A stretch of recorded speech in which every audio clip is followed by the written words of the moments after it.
Quiero decir, en primer lugar, que antes de entrar en materia, que la pintura de Cristino plantea algunas dificultades porque es una pintura con una densidad simbólica importante y que no es frecuente en el arte contemporáneo. Desde el siglo XX ha habido un abandono, como decía Heidegger, un olvido de esa dimensión simbólica.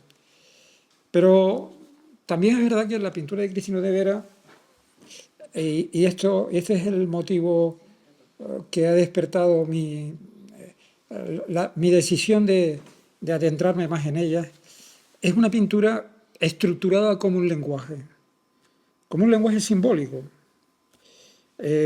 Alguien podría pensar que cualquier pintor estructura su lenguaje. La obra de cualquier pintor está estructurada de acuerdo con reglas gramaticales y sintácticas, formales, pero no siempre es así, no siempre es así. La voluntad del lenguaje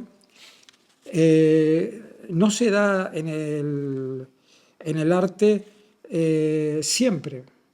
Ha habido pintores que han cambiado mucho de estilo, ¿no? Cuando yo hablo de un lenguaje estructurado, hablo de la continuidad, de la voluntad de mantener unos principios estéticos reglados estrictamente. Hay artistas que no han creído que eso fuese pertinente, ¿no? Lo cual no presupone un juicio de valor. El más grande artista del siglo XX no tuvo un lenguaje estructurado, sino que lo cambiaba continuamente, que fue Picasso, ¿no?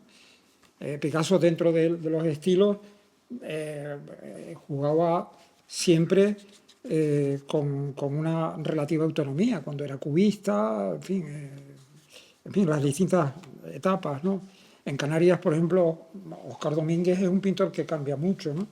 En cambio, Millares, una vez que alcanza su estilo, el estilo de las neoexpresionistas de las arpilleras, se mantiene ahí y es una obra cerrada. Cristino de Vera hace también una obra cerrada a la manera de Millares y de otros artistas del siglo XX. Y yo quiero justamente destacar esa característica antes de entrar en materia, aunque ya estoy entrando en materia en realidad, ¿no? Voy a decir algo que ayuda a entender ese mundo suyo, nos puede iniciar, ¿no? El lenguaje de Cristino, el lenguaje creativo de su obra creativa, se estructura como un código ritualizado. El sentido del orden preside las imágenes y la concepción del espacio. Pero es una concepción espiritual y trascendente. Estas dos cosas son importantes tenerlas en cuenta, ¿no? Precisamente porque la obra de Cristino se mueve dentro de este lenguaje estructurado y simbólico, prefiero que se entienda lo que voy a decir en el campo de un análisis hermenéutico, no de un análisis semiótico, aunque he hablado de estructura y de lenguaje. Quiero moverme en el campo de la interpretación, de la hermenéutica, que también es una ciencia que se usa, se aplica también en el mundo del estudio de las religiones y otras cosas.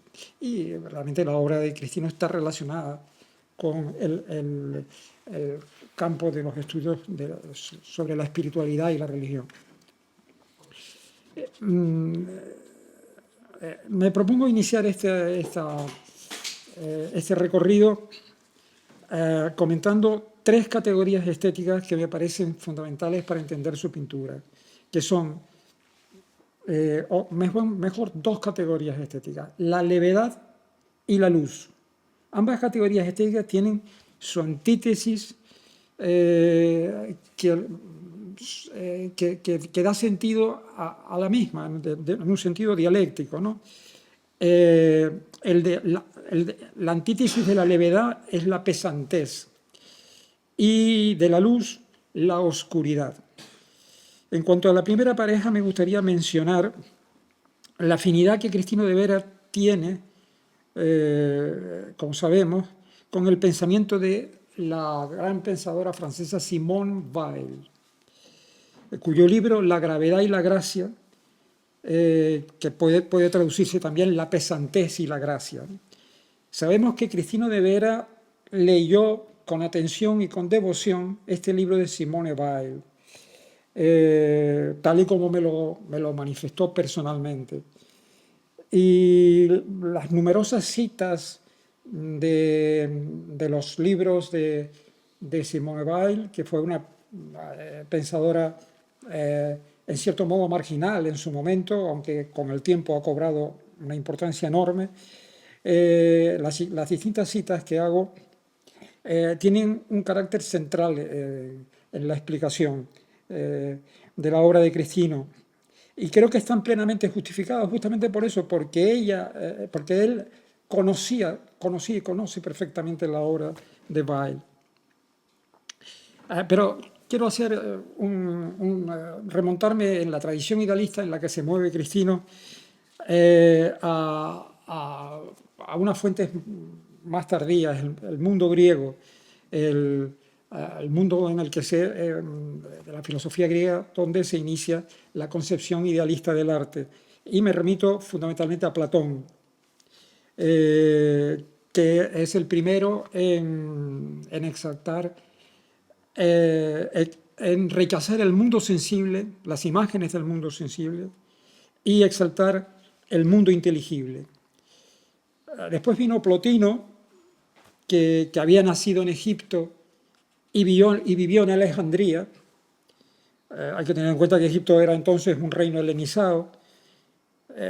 No en vano, hay que tener en cuenta que, a pesar de que era un reino helenizado, quedaba el recuerdo de la antigua civilización egipcia, cuyos monumentos y su cultura estaban volcadas, como sabemos, en el mundo de los muertos, en el reino de los muertos, y que debieron ejercer una influencia muy honda en este filósofo.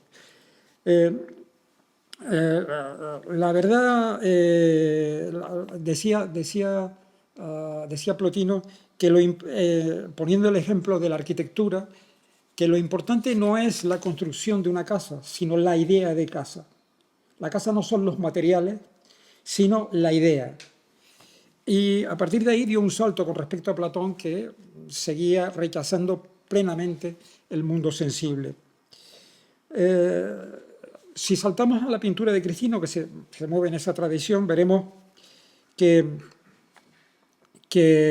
el idealismo platónico y neoplatónico que llega a Europa a través de Bizancio encuentra en Cristino de Vera un cultivador singular, muy personal. Hablando de la primera de las categorías que mencioné, que es la luz, hay que decir que para introducirnos en el tema, que en su pintura no luce el sol. Es una pintura sin sol, pero con mucha luz. Claro, esto es una paradoja. Es una pintura con luz, pero no luce el sol. Al no estar los cuerpos directa o indirectamente bañados en la luz solar, tampoco hay en su pintura sensaciones táctiles. Y ya estoy entrando plenamente en la pintura de él. Como diría Bernard Berenson, historiador y teórico del arte que se especializó en la pintura del Renacimiento italiano, cuyo rasgo fundamental era la capacidad de producir una ilusión tridimensional en el espectador mediante lo que él llamaba los valores táctiles. Cristino propone lo contrario, una pintura de la levedad cuyas imágenes se caracterizan porque carecen de espesor simbólico, ¿no? Porque no pesan, por la ingravidez, por la levedad. La levedad y la ligereza son características de su pintura antinaturalista, que se retrotrae al arte bizantino, cuyas figuras parece que levitan. Esta diferente manera de entender el lenguaje figurativo ya fue explicado en su época por Boccaccio, cuando dijo lo siguiente: Giotto, lo digo en italiano porque se entiende perfectamente, Giotto rimutò l'arte del dipingere di greco in latino. Giotto cambió el arte de pintar de la manera griega a la manera latina. Es decir, lo convirtió en un arte realista. Esto se entendió como un progreso, este salto al que se refiere Boccaccio. Y así irrumpe el ilusionismo y el naturalismo en la pintura occidental, produciendo la imagen de lo corpóreo, representando esa imagen a través de las masas y de las sombras. Las sombras son fundamentales. El sombreado, el claroscuro que crea esa sensación de volumen. Pero los griegos no apreciaban esto. La palabra esquiagrafía significa pintura ilusionista, pintura de sombra, pintura de engaños. La pintura griega no se ha conservado, solamente tenemos el ejemplo de los vasos griegos, y no es suficiente como para hacernos una imagen cabal de la misma. Pero bueno, no quiero entrar más en este tema. Sin embargo, al hablar de la levedad, yo me estoy refiriendo a la sensación de ingravidez como una categoría estética que fue incluida por el escritor italiano Italo Calvino en su propuesta estética sobre el próximo milenio. Decía él que la levedad en las artes del próximo milenio, quiero decir que él estaba hablando todavía en el siglo XX, se caracterizarían por un carácter de levedad y como manifestación de la espiritualidad, rechazando las concepciones naturalistas y realistas, por ejemplo, que llegaron a Europa, por ejemplo, las del pop art, por ejemplo, ¿no? Estas 5 conferencias que dictó y que dio lugar a ese libro revelan la importancia que le concedía a la levedad. De todas maneras, él no terminó el libro y no terminó de desarrollar las 5 categorías porque murió antes. Para Italo Calvino, el despojamiento ascético, que también es una característica del arte de Cristino de Vera, es una respuesta necesaria a la bulimia consumista. La ecología, el pensamiento ecológico, le ha dado la razón al escritor y al artista. Hay que ser ascético en un mundo y en una sociedad donde nadie lo es. Y por otra parte, es necesario invocar la muerte para preservar la vida en el planeta, pues la vitalidad de los tiempos, decía Calvino, ruidosa, agresiva, piafante y atronadora, pertenece al reino de la muerte, como un cementerio de automóviles herrumbroso. Hoy el concepto de vida, hasta aquí la cita de Italo Calvino, hoy el concepto de vida sufre una tergiversación gravísima, pero no menos grave es la ceguera ante la idea de la muerte. Como ya dijimos, ya sea desde los presupuestos estéticos del arte bizantino, ya sea desde el ideario de Plotino o de los neoplatónicos florentinos, esta dimensión metafísica de la pintura cobra una importancia fundamental en la obra de Cristino desde el principio, y él es consciente de ello. En literatura, quiero también poner algún ejemplo literario, Dante lo hizo en la exaltación de la luz, que es la otra categoría a la que quería referirme, luz y levedad, en el canto 30 del Paraíso, en la Divina Comedia, cuando Dante se encuentra a Beatriz en el paraíso y formula la metáfora de la luz y de la intensa emoción que sentía. Él habla de una luz intelectual piena d'amore, amore vero, pien de leticia, lleno de alegría, que trasciende a cualquier dulzura. Leticia que trasciende ogni dolzore. Esta idea de la luz, la idea metafórica de la luz que está en el paraíso de Dante, determina la representación de los pintores que han transitado esta vía desde el punto de vista simbólico. Pintores como Cristino, para quien la reproducción de las apariencias del mundo sensible deben ser rechazadas, de tal manera que si proponen representar, sin negar la representación de las cosas del mundo, porque Cristino representa cosas, al representar una casa, una taza, una vela, no deben atribuirse a esa imagen rasgos particulares. No puede atribuírsele ningún predicado. El pintor idealista rechaza lo concreto, lo individual, y se concentra en la idea del objeto. Quien mejor entendió esto en el campo de la filosofía fue Heidegger, que en su obra El origen de la obra de arte, breve pero enjundioso texto como todo lo suyo, puso como ejemplo el templo griego. Lo importante no es los materiales del templo griego, es la idea del templo griego. La función del arte no es imitar las imágenes del mundo. Los ejemplos o modelos son, lo dice el propio Heidegger, arquetipon en griego. La palabra griega es lo mismo que la palabra española, arquetipos.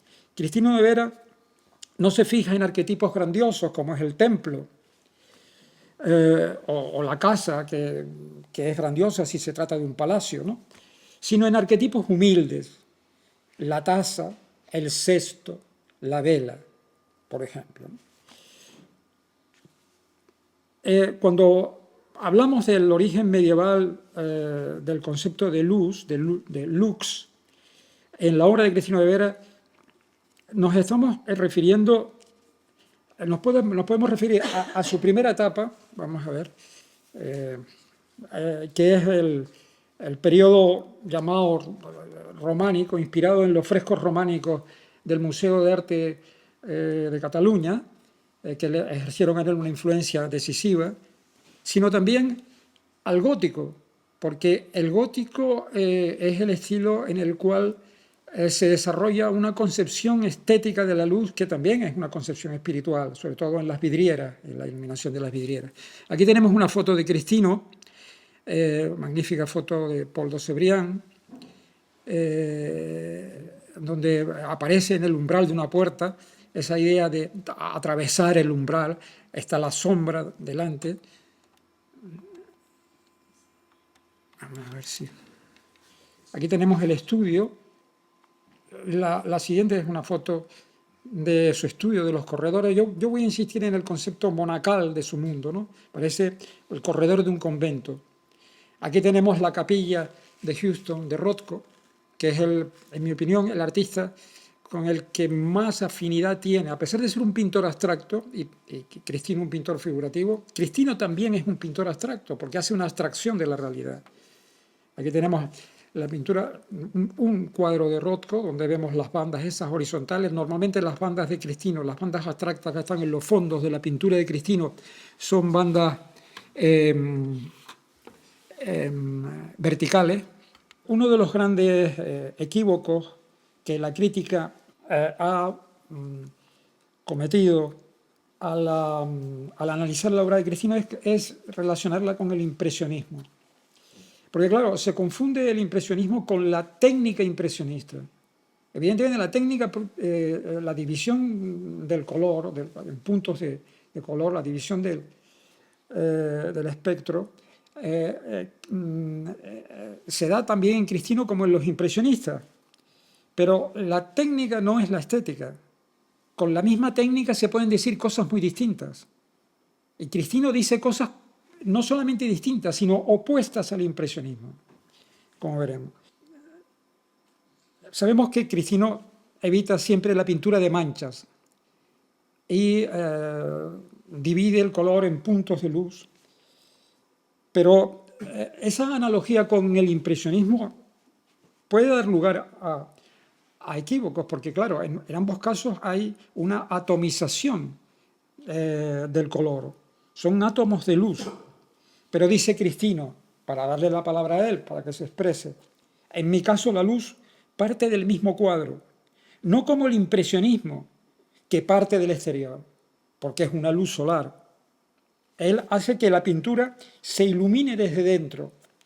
Eso también lo tiene Rothko, esa es una de las afinidades con Rothko. Lo que pasa es que Rothko no lo hace dividiendo la mancha. El campo de color, los color field de Rothko, están dentro de la pintura americana del expresionismo abstracto y son distintos. Sin embargo, él siente siempre una gran predilección por ese mundo de Rothko y por el carácter religioso de la obra de Rothko, que es una religiosidad oriental, por sus orígenes rusos. En fin, no sé, sería muy extenso entrar ahora en el mundo de Rothko, pero es un mundo religioso, profundamente religioso. En mi caso, la luz proviene del interior, no del exterior. Los impresionistas detenían un instante de la naturaleza en su momento más sublime, pero la naturaleza se encuentra más allá de lo que vemos. La naturaleza se encuentra más allá. Más allá de lo que vemos es metafísica. Literalmente es metafísica. Pero él es consciente de lo que está proponiendo. La pintura impresionista tiene la importancia de atrapar un instante, pero no va más allá. Es lo que él quiere. Él se da cuenta de que hay un elemento sensorial en el impresionismo que él rechaza. Cuando un periodista, en una entrevista que concedió, le interroga sobre el origen de la luz en su pintura, responde: yo busco una vibración, un estado que podríamos llamar de poetización. Pretendo que la luz vaya ligada a la misma textura del cuadro. Es consciente de lo que está haciendo.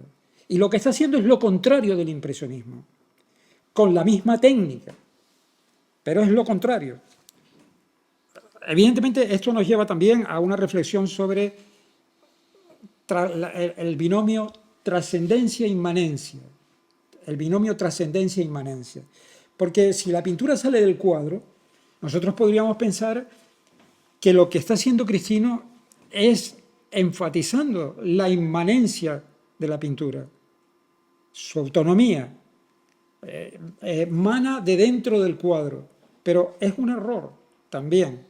La pintura de Cristino plantea una relación entre inmanencia y trascendencia. En realidad es una pintura que en última instancia aborda las imágenes del mundo desde la perspectiva de la trascendencia.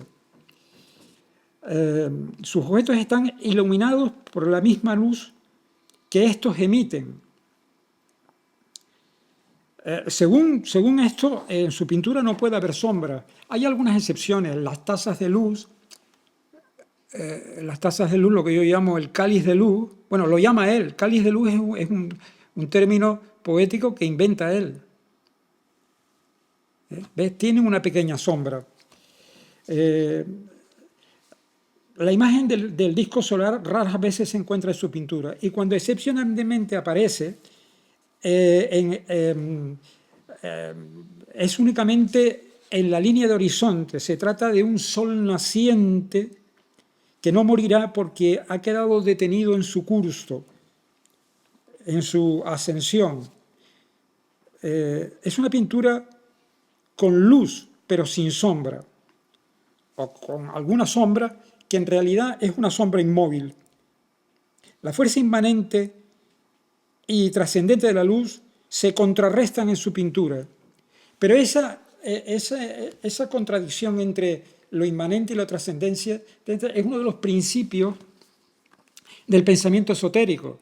El pensamiento esotérico juega siempre con los contrarios y desarrolla un principio filosófico y estético que es la coincidencia oppositorum, la conciliación de los opuestos.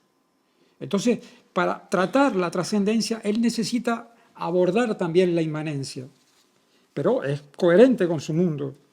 No hay focos de luz localizados en el espacio pictórico de sus obras.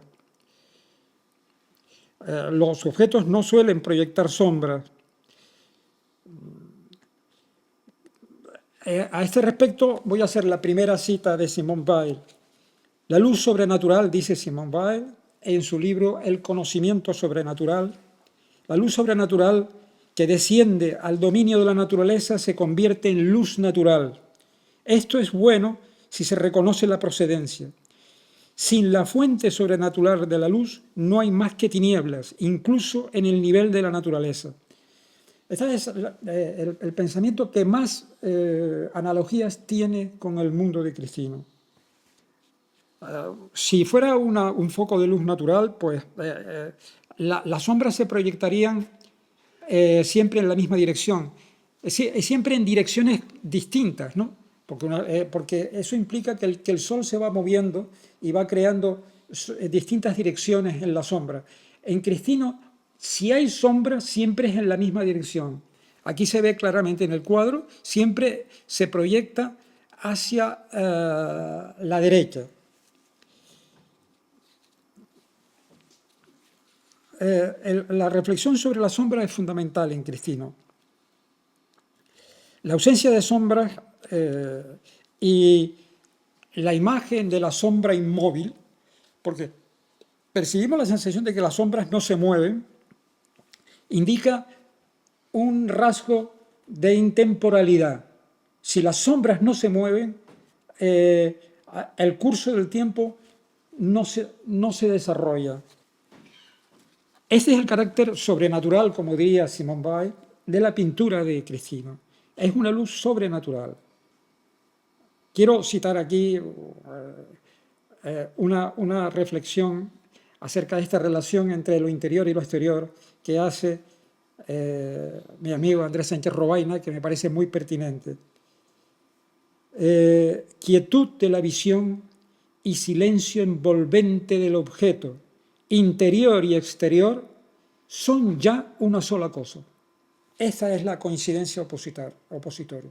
Una vez vemos realmente que la luz sale del interior del cuadro, pero en realidad estamos hablando de una luz que es también una luz interior. Los puntos de luz son en su pintura como las doradas teselas de un mosaico bizantino. Podríamos decir que Cristino de Vera utiliza la técnica del neoimpresionista para expresar una luminiscencia que niega la materia, es decir, la consistencia material de las cosas. Las sombras proclaman el paso del tiempo. La sombra inmóvil es una imagen de lo intemporal.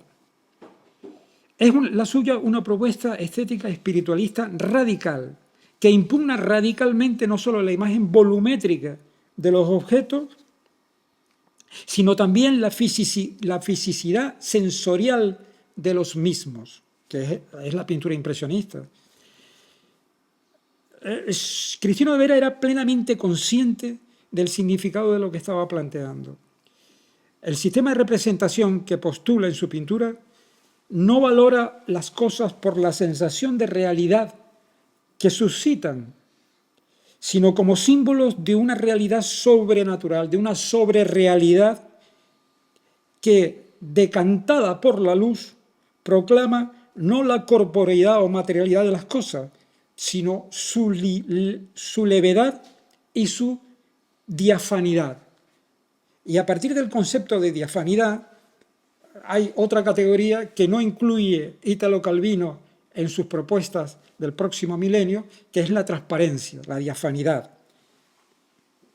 En su conferencia, pero en su conferencia sobre de Italo Calvino, a la que he venido mencionando, hay algunas imágenes interesantes que también están relacionadas con el mundo de Cristino. Sobre el baño de luz, cuando habla de la luz, dice que la mayor preocupación de Lucrecio, del poeta y filósofo Lucrecio, parece ser, el poeta romano, la de evitar que el peso de la materia nos aplaste.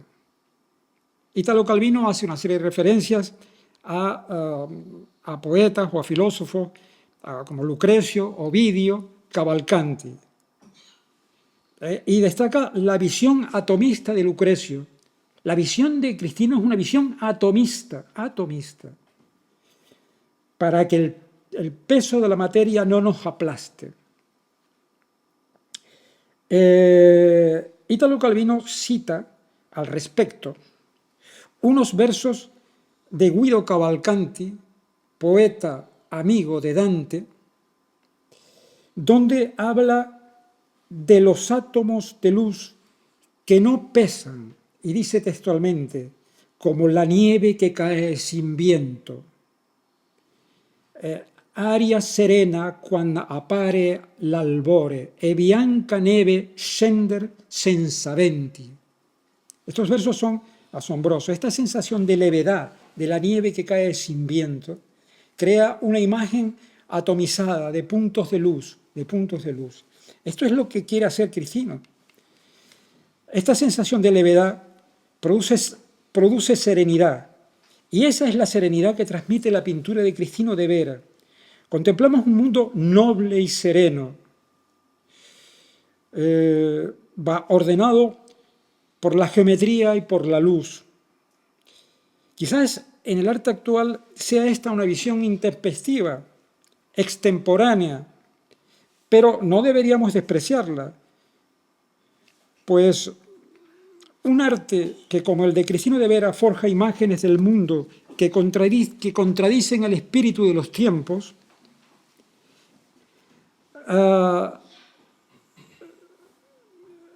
y que está en contra de la idea de progreso, nos sitúa en una posición contracorriente justamente hacia la idea civilizatoria que nos está conduciendo fatídicamente a la autodestrucción, al apocalipsis. Ese es el fondo de la pintura de Cristino, el fondo filosófico. A veces Cristino quiso representar literalmente la levedad. La levedad está en toda su pintura. Las tazas, aquí vemos una taza y un cesto, parece que están en el aire. Pero una forma de representar la levedad es mediante la levitación. Las figuras que levitan. Las figuras que levitan son frecuentes en la pintura medieval. Esta figura está levitando. Normalmente las figuras que levitan en Cristino son mujeres, no son hombres, y no tienen rostro. Una manera de hacer que leviten es no pintar los pies nunca. Aquí vemos esta figura que evidentemente es una visión espiritual porque al fondo hay un cementerio. Pero está envuelta, además está envuelta en un halo de luz. Hay un halo de luz en torno a ella. Hay otro tema que me gustaría abordar, que es el dualismo de la pintura de Cristino de Vera. Es un dualismo de raíz gnóstica, es gnosticismo cristiano, porque hay distintos tipos de gnosticismo. En su viaje a Italia, Cristino de Vera Voy a poner un ejemplo que no tiene que ver con la pintura, pero que sí tiene que ver con su visión del mundo, que es dualista, es una visión del mundo dualista, radicalmente dualista. Mientras estaba residiendo en Italia, gracias a una beca que le había dado la Fundación March, y se encontraba visitando la Galería de la Academia de Venecia, se asomó a la ventana del palacio que da al Gran Canal, y contempló la siguiente escena. Voy a citar la escena para que veamos un poco cómo funcionaba la mente de Cristino, o cómo funciona. Vi como dos góndolas se cruzaron siguiendo direcciones opuestas. En una pareja de recién casados, la novia, por supuesto, toda de blanco, con el velo al aire, parecía que con la luz de la tarde su vestido fuera de plata. En la otra, un entierro con su cajón de artesano veneciano tan fino y brillante. En ese preciso instante me pareció que los silbidos del viento se incorporaban a la escena y que de su murmullo emergían las últimas notas de la elegía para una infanta difunta de Ravel. Todas estas vivencias están para mí profundamente ligadas a la comprensión de esa belleza lánguida y nostálgica de un Botticelli o del sereno silencio de Fray Angelico. Esto es un texto publicado por la Fundación March en 1962. Él nunca abandonó ese dualismo entre la vida y la muerte, entre el espíritu y la materia. Lo asombroso de esta imagen es cómo el artista asocia la imagen plácida y serena de la góndola con el significado terrible de la muerte. Pues lo mismo está presente en las tazas, en el mundo de las tazas. La taza de luz tiene una zona de sombra. Sobre esto hablaré con más detenimiento. Ese lado oscuro, ese lado de sombra, lo llama el laberinto. Y toda su pintura es una forma de salir del laberinto. La salida del laberinto se llama iluminación mística para Cristino. Cristino fue gran lector de San Juan de la Cruz. En el fondo, esta visión dualista tiene su origen en uno de los conceptos claves de su pintura, que es la idea de que el ser humano es un ser caído, irredento, y que todo está en el origen. Es el tema del origen y del pecado original. Él lo formula de la siguiente manera: de los orígenes del hombre nos quedan, dice Cristino, residuos del paraíso, pero muchas veces olvidamos que estamos en la tierra, que por el mismo hecho de ser tierra y no paraíso, nos hace imperfectos, y en un lugar no puede haber belleza perfecta, en este lugar no puede haber belleza perfecta y absoluta. Esta idea nunca le abandonó. El artista viene a decir que la belleza es imposible en esta tierra, solamente destellos de la belleza. Esto también lo decía Platón en el Fedro. La fascinante teoría de Platón en el Fedro es que realmente solamente tenemos en este mundo destellos de la belleza celestial. Cuando contemplamos en la calle un rostro bello, un paisaje o el sol radiante, bajo el sol radiante, etc. Entonces, esos son destellos de la luz. Salir del laberinto exige reconocer la condición del hombre como un ser caído, desgraciado y mal encarnado. Este es el gnosticismo. Su desgracia reside en no aceptar esa condición desgraciada.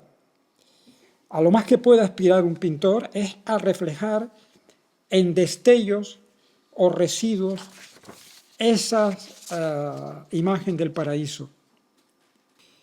El dualismo se resuelve en la obra de Cristino como una síntesis que es la expresión suprema de la belleza. Pero la dualidad no funciona en su estética como un límite, porque todo aquello que es profundo, dice él, tanto en la vida como en el arte, no tiene límite. Esto lo había dicho ya el filósofo inglés Francis Bacon.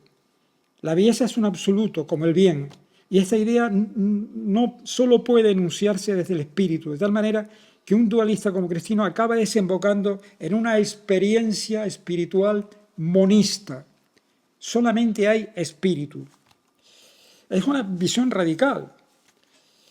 El tratamiento, dice él, el tratamiento metafísico de la luz, fíjense lo que dice, el tratamiento metafísico de la luz es el elemento más importante de mi pintura. Para que no se confunda, para que no me sigan llamando impresionista. El tratamiento metafísico de la luz. Las tazas de luz aparecen siempre formando una relación ternaria,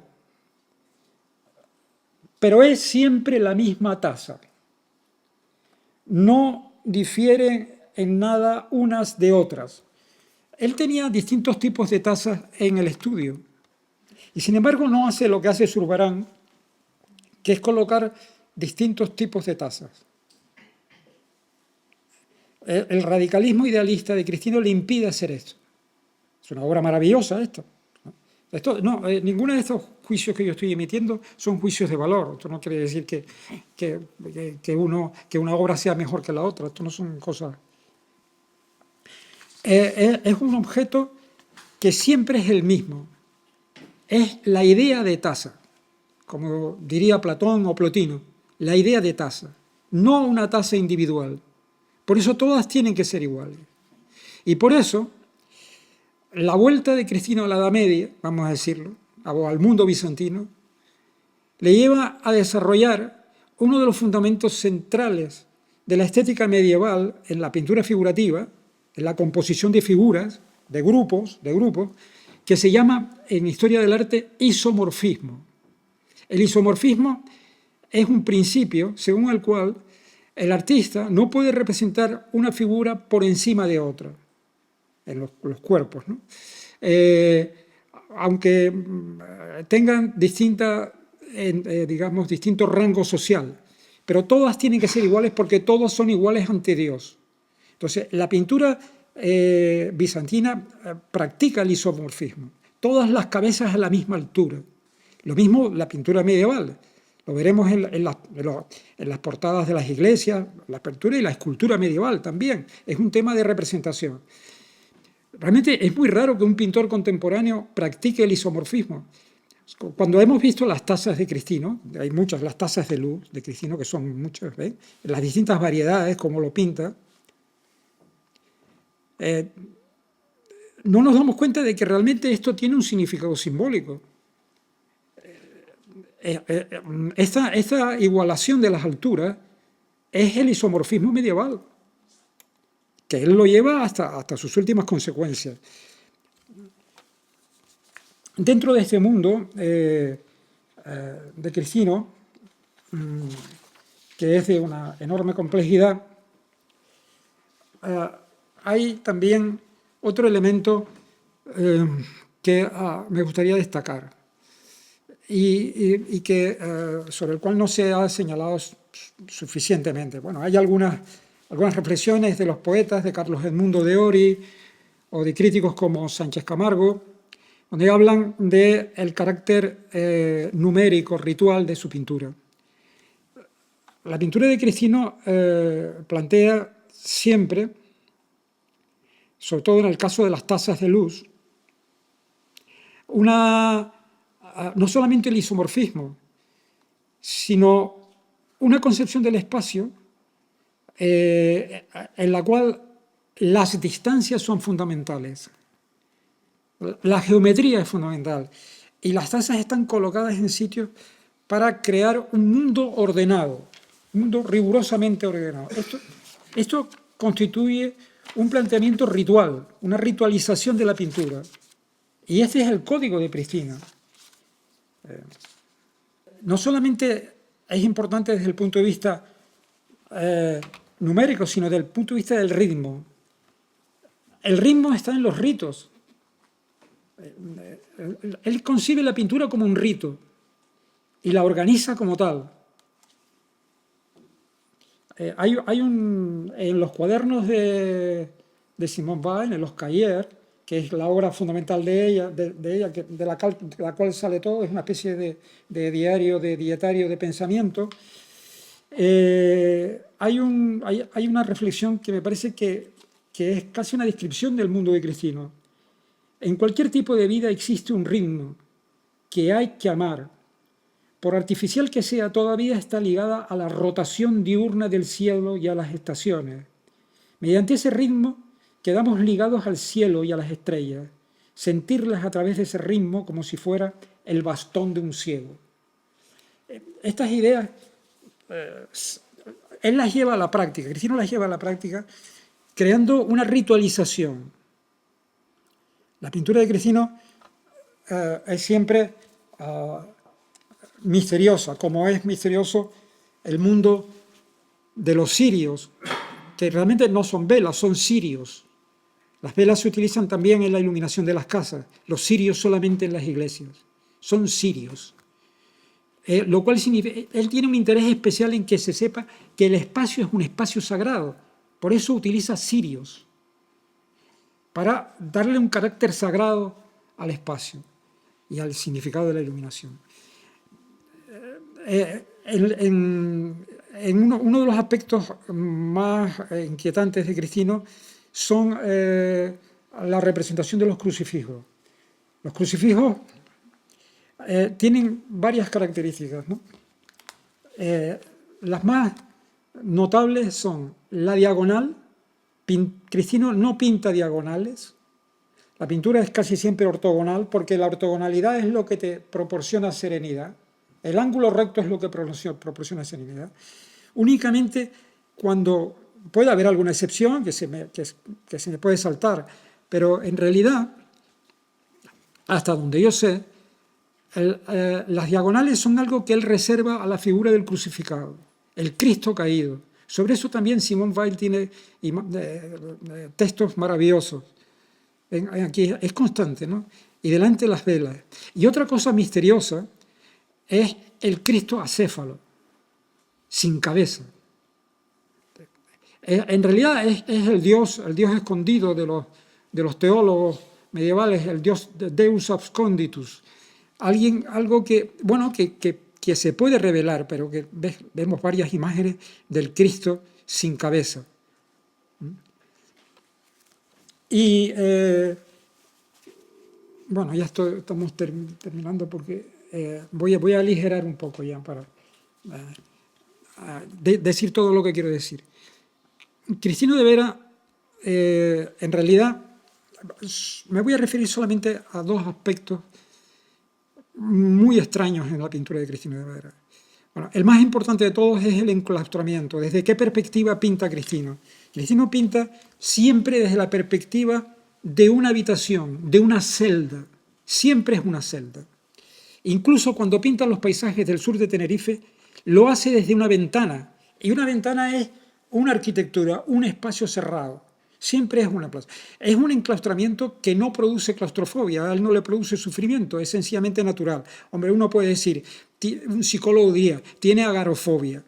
Yo no estoy aquí para hacerle el psicoanálisis a Cristino, pero evidentemente hay espacios abiertos, sí, son los espacios de la... aquí vemos los límites, ¿no? Está colocado sobre una ventana. Y luego, aquí hay un rayo. Vean ustedes cómo pinta el rayo de una forma regular, estrictamente regular, evitando toda expresión ambigua. Es un rayo geométrico. Los rayos no tienen esa forma geométrica, pero él lo pinta así. Esto es una analogía, una relación con un autor que está muy relacionado con su pintura, que es un creador cinematográfico, Carl Theodor Dreyer, uno de los grandes directores de la historia del cine. que hace una obra radicalmente espiritual, radicalmente espiritual. Es un autor de culto, en todos los sentidos de la palabra. Este es un fotograma extraído, y este otro, de su obra La Pasión de Juana de Arco.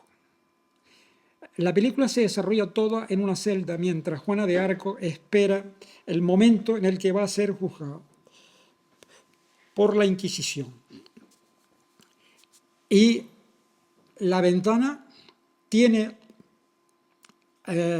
unos barrotes con forma de cruz. Cristino pinta los barrotes de las ventanas casi siempre como una cruz. Es como una mediación. Se ve el paisaje, se ve el exterior, pero a través de la cruz, a través de la fe religiosa que él sentía. Y aquí está, por ejemplo, este segundo fotograma, se ve el pie de Juana de Arco pisando la cruz, mientras se ve la sombra. Nosotros imaginamos que es su celda donde está encerrada. Y esa idea del enclaustramiento, del espacio emparedado, encuentra su paroxismo en la obra de Cristino. Seguramente ustedes pueden pensar que esto es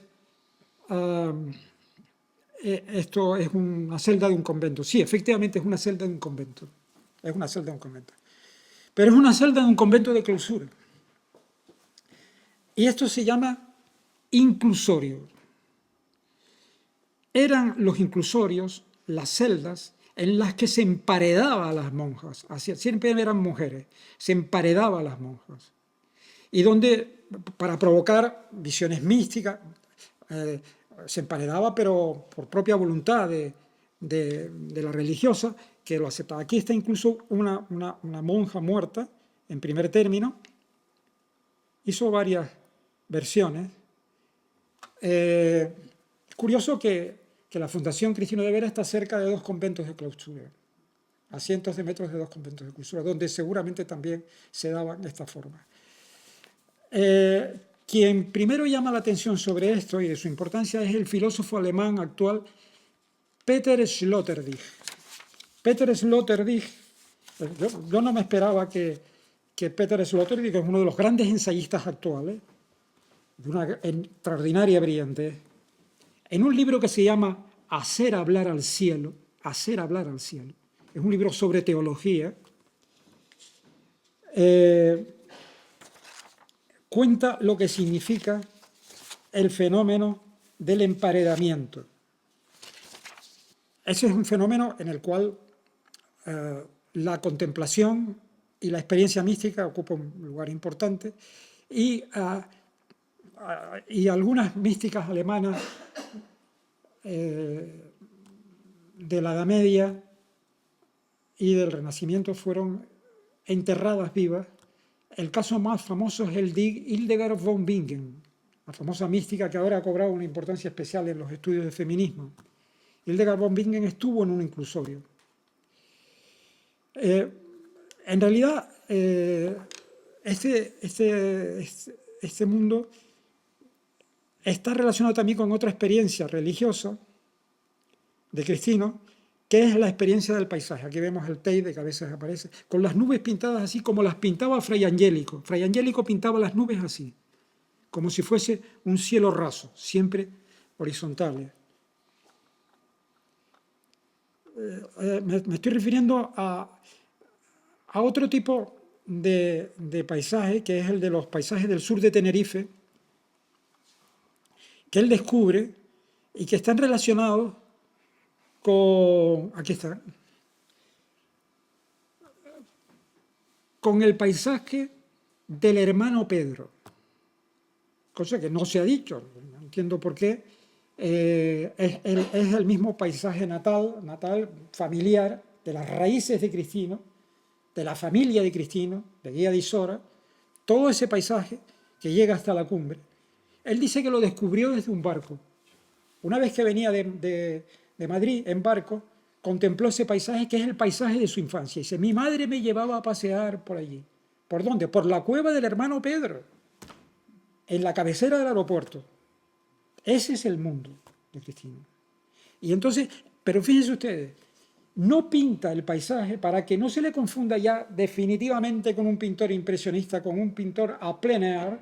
Él no quiere pintar al aire libre, lo pinta desde una ventana, desde un cuarto, como si fuese la celda de un convento. Siempre es una ventana y se ve al fondo ese paisaje que es un paisaje místico.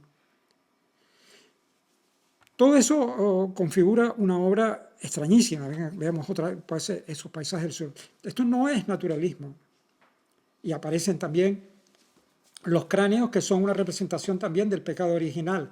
Aparece el cráneo al pie de la cruz. El cráneo al pie de la cruz en la historia de la pintura, en la historia de la pintura religiosa, es Adán. Es el primer hombre. Y es uno de los temas que trata Cristina y que la pintura moderna no se vuelve a tratar, pero él sí lo trata. Entonces, es un tema que no se ha olvidado. El crítico de arte más importante que ha habido, que es el padre de toda la crítica moderna, Baudelaire decía que habrá progreso, la idea del progreso será posible cuando se borren las trazas del pecado original. Sobre esto se ha cubierto un tupido velo.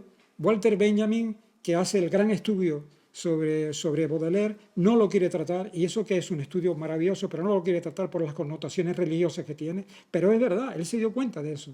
Y Baudelaire no era una persona religiosa, aparentemente no lo era, y está relacionado con los paraísos artificiales y con las drogas. Y sin embargo dice, cuando se borren la influencia de la culpa hereditaria. Bueno, yo creo que podría estar hablando mucho más tiempo, pero bueno, pues muchas gracias.